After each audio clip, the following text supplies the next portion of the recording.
Selamat pagi anak-anak. Kita lanjutkan pelajaran kita ya.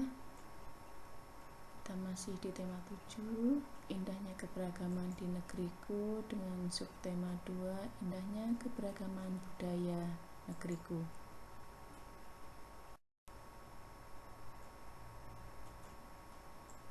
Kali ini kita belajar bahasa Indonesia. Kita akan membaca cerita non-fiksi tentang orang Kanekes si suku Baduy.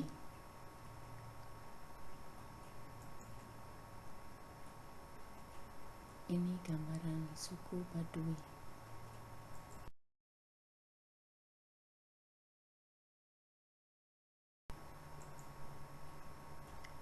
Orang Kanekes si suku Baduy. Banten merupakan sebuah provinsi di Pulau Jawa bagian barat. Provinsi Banten memiliki kekayaan alam dengan pemandangan indah, termasuk ada pegunungan dan pantai. Di Pegunungan Kendeng dengan ketinggian 600 meter dari permukaan air laut, tinggal masyarakat adat yang biasa kita sebut suku Baduy. Namun, masyarakat suku Baduy lebih senang menyebut diri mereka orang Kanekes. Dalam bahasa Sunda, orang berarti orang.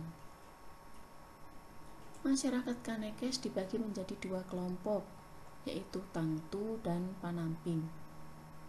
Kelompok Tangtu dikenal sebagai Kanekes Dalam atau Baduy Dalam. Sebaliknya, kelompok Panamping dikenal sebagai Kanekes Luar atau Baduy Luar.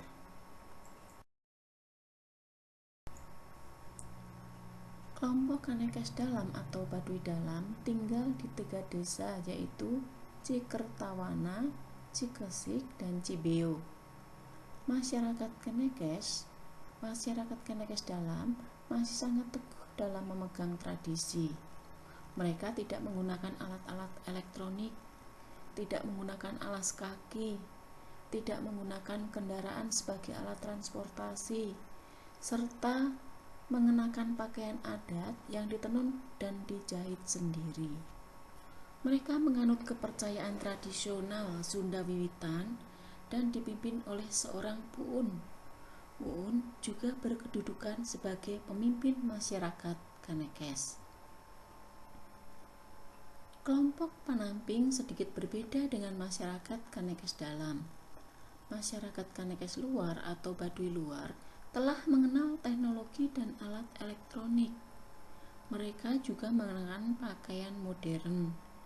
Namun, masyarakat Baduy Luar masih bisa dikenali dari ciri khas mereka, yaitu mengenakan ikat kepala berwarna hitam. Nah, demikian tadi cerita non-fiksi tentang orang Baduy. Kemudian pada cerita tersebut terdapat pokok pikiran. Nah, apa saja pokok pikiran dalam paragraf-paragraf cerita orang Kanekes si suku Baduy? Pokok pikiran paragraf pertama adalah di Pegunungan Kendeng tinggal masyarakat suku Baduy atau yang disebut orang Kanekes. Kemudian pokok pikiran pada paragraf 2, masyarakat Kanekes terbagi ke dalam dua kelompok, yaitu Tangtu dan Panamping. Sementara pokok pikiran ke paragraf ketiga, masyarakat Kanekes Dalam atau kelompok Tangtu masih sangat teguh dalam memegang tradisi. Dan pokok pikiran pada paragraf 4, masyarakat Kanekes Luar atau kelompok Panamping sudah mengenal teknologi dan alat elektronik.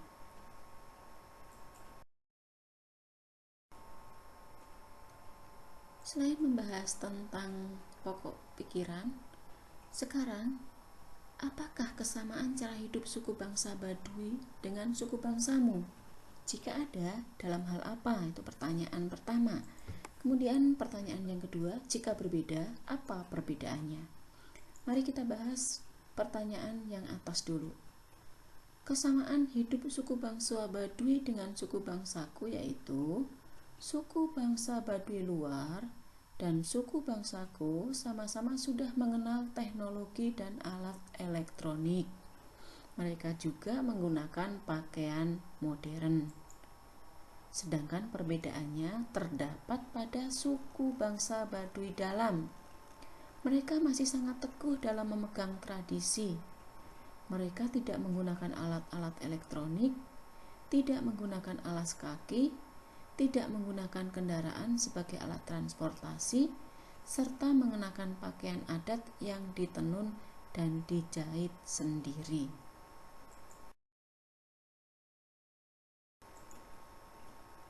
Sekarang cerita non-fiksi yang kedua yaitu Cinta Tanah Air, Anak PAUD Aceh tampilkan tarian Jawa.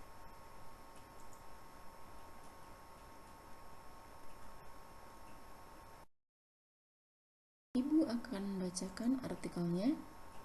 Cinta Tanah Air, Anak PAUD Aceh tampilkan tarian Jawa. Yayasan Sukma Bangsa Biren menggelar lomba seni tari kreasi Nusantara yang mengikut sertakan 9 grup tari dari pendidikan anak usia dini atau yang biasa disebut PAUD di Kabupaten Biren, Aceh. Tak hanya lucu, tampilan dari puluhan murid yang mengenakan seragam unik ini menyedot perhatian ratusan pengunjung.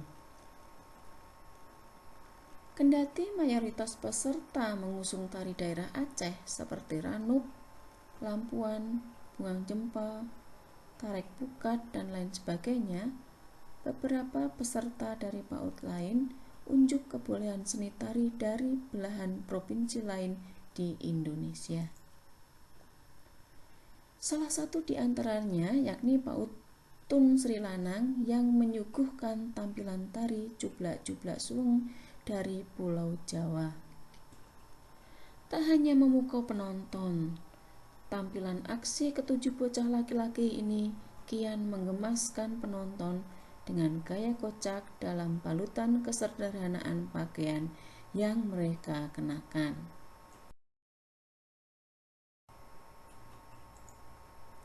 Kita ingin menampilkan sesuatu yang berbeda dan menyatakan kebersamaan bahwa Aceh merupakan bagian dari NKRI. Sebut Surya Murni, pendidik pada PAUD Tun Sri Lanang. Dia mengakui anak usia PAUD seharusnya diperkenalkan keberagaman suku bangsa agar bisa melestarikannya kelak. Tanpa mengesampingkan kearifan lokal, sewajarnya anak-anak ditanamkan rasa cinta tanah air dengan aneka ragam suku dan budaya yang ada di Indonesia, tambah Surya Murni. Untuk itu, persembahan dari anak didiknya merupakan pendekatan dasar agar anak cinta budaya bangsanya.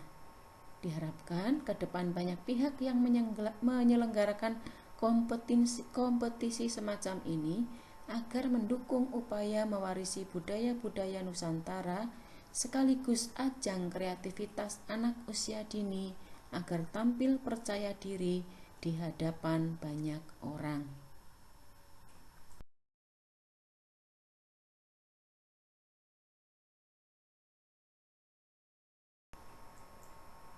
Demikian isi dari cerita yang Ibu bacakan.